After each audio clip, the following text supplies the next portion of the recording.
Hello, this is Jungle Jim. Once again, Jungle Jim at your service.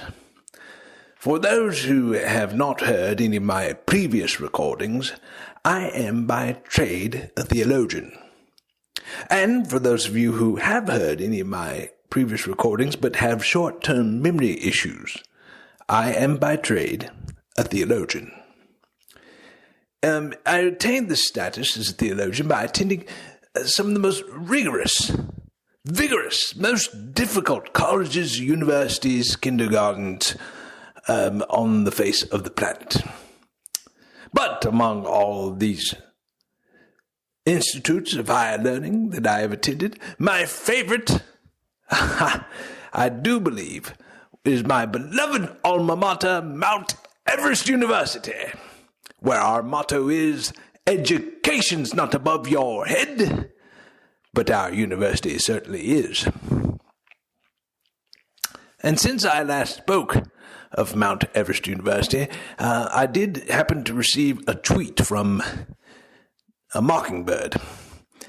And as near as I could tell, the tweet was, did we ever try baseball at Mount Everest University? And probably if you haven't heard the other recordings, you'd think, well, how strange is that to get a question about baseball?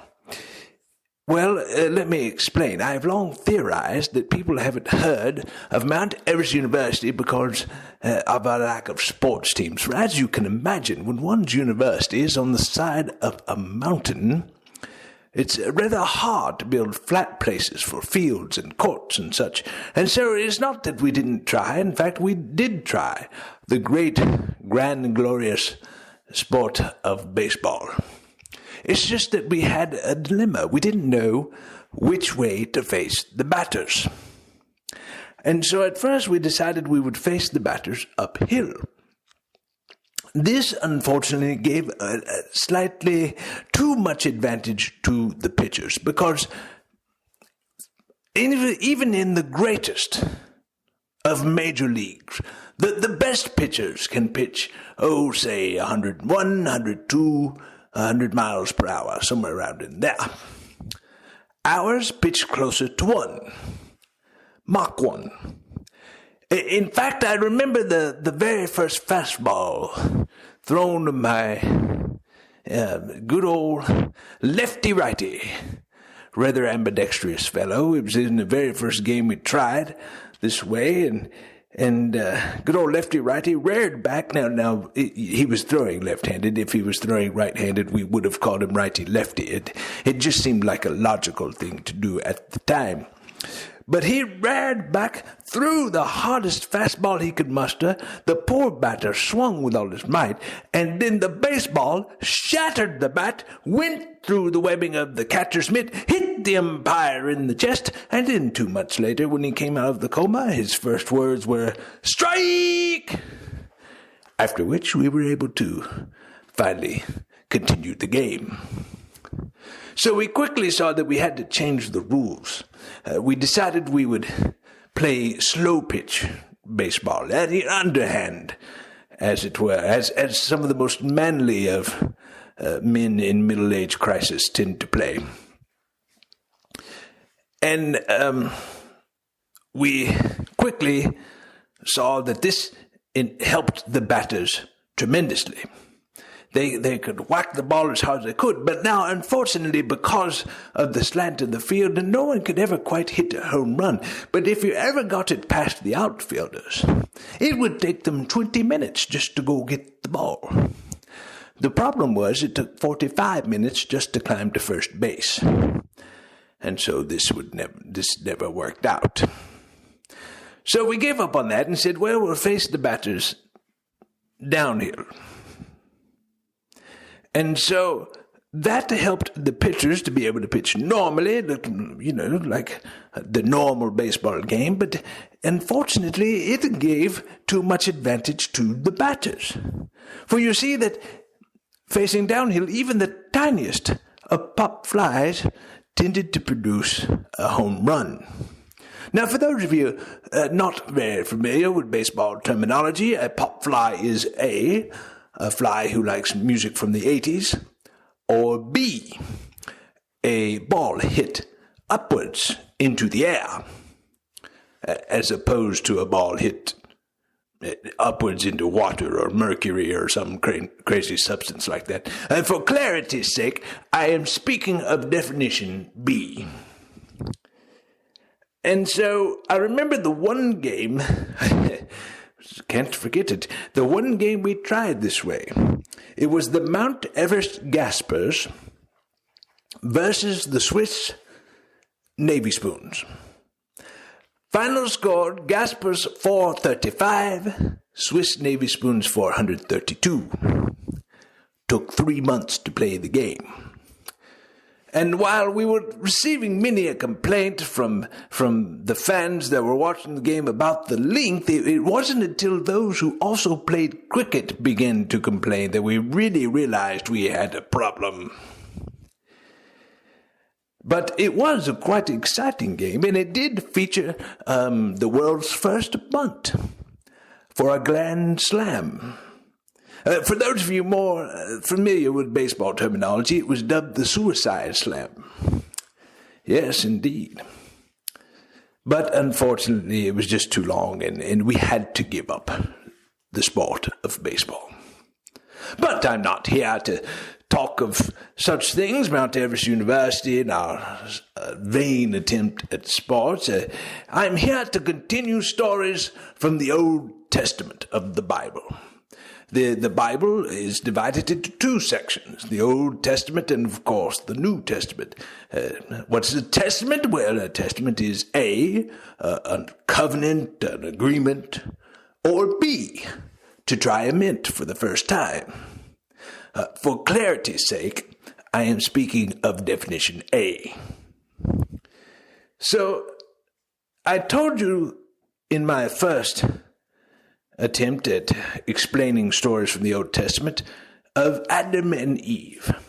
The first man and woman that God created, and it was a rather remarkable story. You have God creating the world, the land, the sea, the animals, etc., the entire universe in 6 days.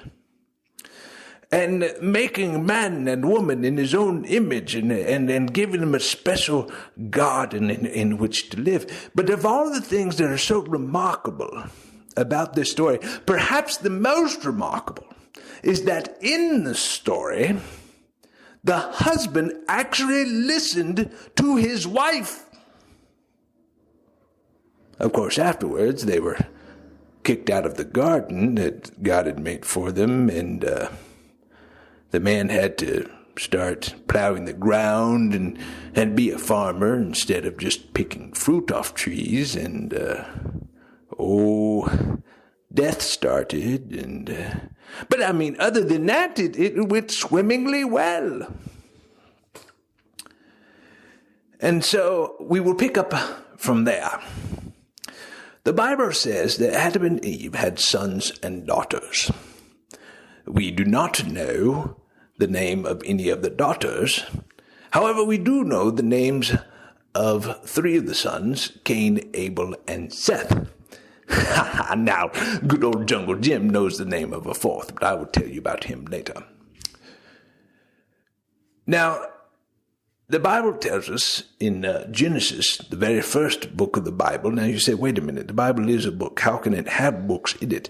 Well, the Bible is a collection of writings. The Old Testament are writings that took place before the coming of Jesus, Son of God, and the New Testament are writings that took place afterwards. They describe the life of Jesus and the things that happened shortly thereafter. But the very first book of the Bible is called Genesis, and it is the story of creation. In chapter 4 is the story I'm going to tell you about now, and that is of Cain and Abel.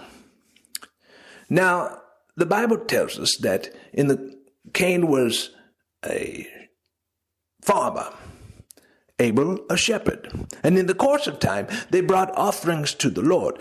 Abel brought some of the fat portions of the firstborn of his flock. In other words, he brought some good hearty meat to the Lord.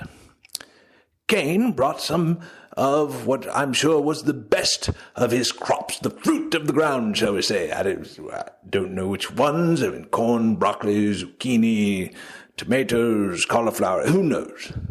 Who knows? Green beans, etc., etc.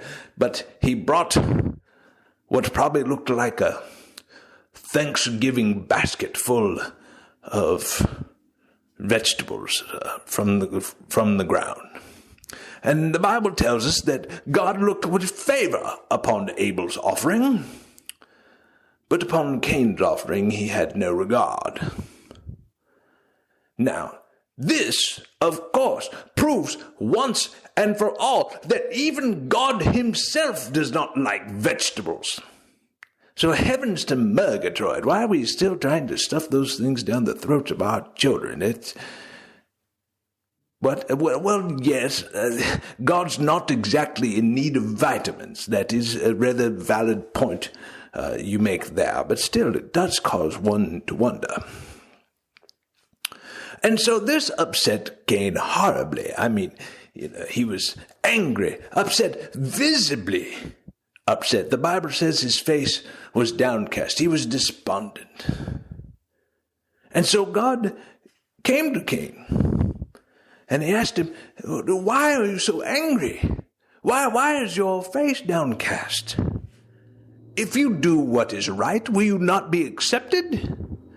But if you do what's wrong, sin is crouching at the door, kind of like a vacuum salesman. Its desire is to have you, but you must rule over it. Now, of course, this is wonderful advice and wisdom from God. God himself is explaining his outlook on life to Cain. You'll have to pardon me. There was a brief interruption in my recording and what I was saying. And so, Mr. Short-Term Memory that I am myself, I must now think of where what I was saying. Oh, yes. So, wait a minute, it left me again. Did I tell you that I have short-term memory issues? Have I mentioned that before? Anyway, so God gave this wonderful advice, this wisdom to Cain, and yet Cain, well, poor guy, he suffered from what I call husband syndrome. Husband syndrome is simply this, that when one hears good advice, he does not take it. It was kind of a overreaction, shall I say, to the whole listening to the wife and death starting thing. It's somewhat of an over-adjustment, refusing to listen to even the best of advice, but unfortunately it did happen to many a husband from that time till now, and well, you can't exactly blame us, shall I say. But I want you to understand on a deeper level, beyond husband syndrome, what Cain's problem actually was. For you see, if you had been able to go back in time and talk to Cain, you could have asked him, Cain, do you believe God exists? Do you believe God is real? And he would have replied, who are you and where did you come from? You didn't happen to come with that crazy man in the blue police box that was here the other day, did you? Well, I guess it doesn't matter really. What do you mean, do I believe God exists? Do I believe he's real? I just talked to him a few minutes ago. No. Cain knew God was real. Abel knew God was real. But Cain's problem was that he did not trust God. You see, what is trust? We know what trust is. We know that trust is to have confidence in someone, that what they are telling you is truth, that what they are telling you is right, that they are not trying to deceive you in any shape, form, or fashion. Yet Cain failed to trust God, and so instead of listening to God and doing what's right and resisting sin, he devised the most wicked of plans. He invited Abel out into a field. Now please take a moment to listen to some sage advice from Jungle Jim. If you have a sibling and they ever invite you out into a field and they happen to be carrying a machete, an axe, a club, not the sandwich, mind you, a revolver, it is something along those lines, don't go with them. These things never turn out well. So now, having saved many of you from certain doom, let's continue. Unfortunately, Abel did not have access to such sage advice, and so he went out with Cain into the field. And Cain was able to kill Abel, most likely with a cane. Now, it's hard to understand what Cain's mindset was. Did he think he was going to be able to hide this from God? Did he think he was going to be able to get away with this? It's hard to understand what he was thinking. Because God comes to him and says, "Where's your brother Abel?" And Cain did what most everyone does when they don't want to admit guilt. When they're wanting to hide something, they're embarrassed to answer a question, or ashamed, or just, wanting to do a little self-preservation. He answered the question with the question. He said, "I don't know. Am I my brother's keeper?" Oh yes, brilliant Cain. The God who created the entire universe in 6 days, who designed your own body, is going to be thrown into such state of confusion by your one little question that he will never figure out you murdered your brother. Brilliant. Good luck with that. You might as well try and start your car by putting the key into the seatbelt fastener. Not that I've ever tried to do that. Please don't extrapolate on these things. I'm just telling a story here. So God didn't even bother to grace Cain with an answer to his question of, "Am I my brother's keeper?" Instead, he says, "What is this you have done? Your brother's blood cries out to me from the ground. So now you are cursed, alienated from the ground that opened its mouth to receive your brother's blood you have shed. If you work the ground, it will never again yield its crops for you. You will be a restless wanderer, a vagabond on the earth." But Cain, of course, was terribly upset when he heard this. And he answered God and said, "My punishment is greater than I can bear. Since you are banishing me today from the ground, I must hide myself from your presence and become a restless wanderer on the earth. And whoever finds me will kill me." Now, behold the mercy of God. You see, here God had dealt a most severe punishment to Cain. God was talking to a man who had not only murdered, he had murdered his own blood, his own brother. And yet God decided to show Cain a measure of mercy. For God said to Cain, "Not so, whoever kills Cain will suffer vengeance 7 times over." And God placed a mark on Cain, so that whoever found him would not kill him. Now, many a theologian have wondered, what is this mark that God set upon Cain? Was it a tattoo? A branding of some sort? A scar? What was this? No. Please let Jungle Jim enlighten you here. The mark that God set upon Cain was none of those things. Mark was one of Cain's brothers.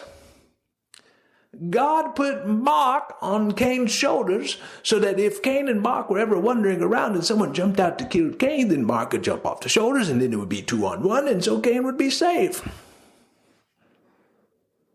Now, it wasn't the best of deals for Mark. That poor old fella had to go everywhere Cain went. I mean, it was free transportation. But still, your heart has to go out to the man, and it wasn't exactly an easy life to live. But that just goes to show you, whenever you kill a sibling, it does tend to wreak havoc on the rest of the family. So, what can we learn? I mean, in addition to don't go out into a field with your sibling when they have something that can kill you, in addition to that lesson, what else can we learn from the stories of Cain and Abel? Now, the New Testament refers to Cain and Abel in a few places, and I'd like to read 2 of those places to you now. Because I just told you the story of Cain and Abel. That's the because there. But the first one is in Hebrews. No. No one is brewing coffee in the Bible. Hebrews is the name of a New Testament book that came, written after Jesus' coming.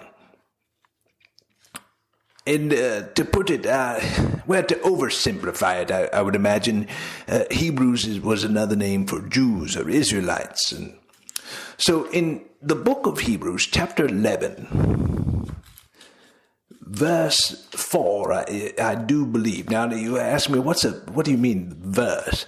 Well, unlike normal books that are divided into chapters, the Bible takes the chapters and they divide them into little different sections.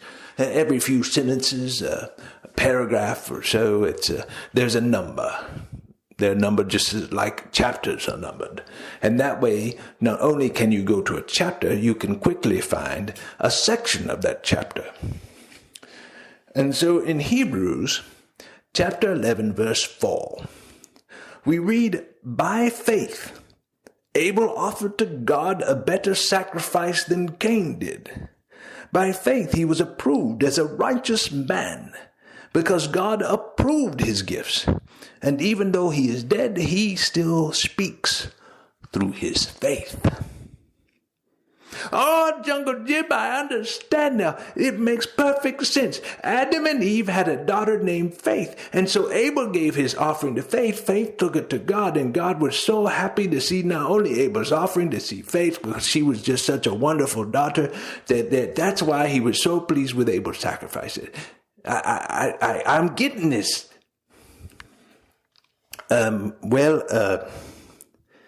Not exactly. So I say, first, I applaud your effort, and I do believe, please understand, I do believe you can understand the Bible without having to be a theologian.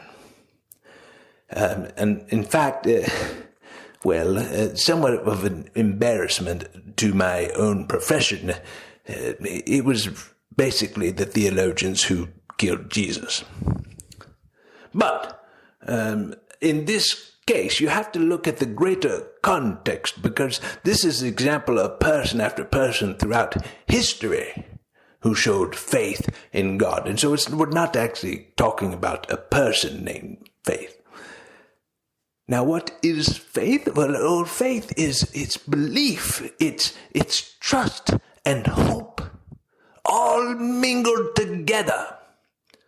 Kind of like a baby eating spaghetti. It's kind of one of those things where you have belief and trust and hope all together. And so Abel had this faith in God. And what was he because of it? What did it lead him to? He was a righteous man. He was a man who embraced the ways of God, love and faith and joy, peace, long-suffering, kindness, goodness, self-control. All the things that God valued were things that Abel valued because he trusted God. Now, in quite contrast to this, in the book of 1 John, chapter 3, we read about Cain. And so you say, 1 John, was there a 2 John? Yes, well, yes, there's a 1 John, a 2 John, a 3 John, and well, then there's just John. What do you, no, it's not literally named John, it's the Gospel of John. No. 1 John isn't actually 2 John. 2 John is 2 John. 1 John is 1 John, and then there's John. Never mind. Just try and find a book of the Bible where that's with the name 1 and then a space and then the name John after it. And it's complicated. Please forgive me. But if you find this 1 John, good, especially if you're doing it with paper Bible, congratulations. It's a very tiny book toward the end of the Bible. It's not the very easiest thing to find. And so in chapter 3, beginning at verse 11, we read this. For this is the message you have heard from the beginning, that we should love one another. Not like Cain, who was of the evil one and murdered his brother. And why did he murder him? Because his works were evil and his brothers were righteous. So, here we have some incredibly great advice, great words from God. From the beginning, it was important, the most important thing, that we love one another. But Cain was in stark contrast to that. He was of the evil one. Now, who was the evil one? Satan, the devil. And he murdered his brother out of his jealousy, out of his anger. Because what was the difference in the two brothers? Both Abel and Cain knew God was real. They both knew God existed. They both talked with God himself. One trusted God and was righteous. The other did not trust God and was evil. Now, my question for you is simply this. Do you trust God? And if not, will you trust him? This is Jungle Jim at your service.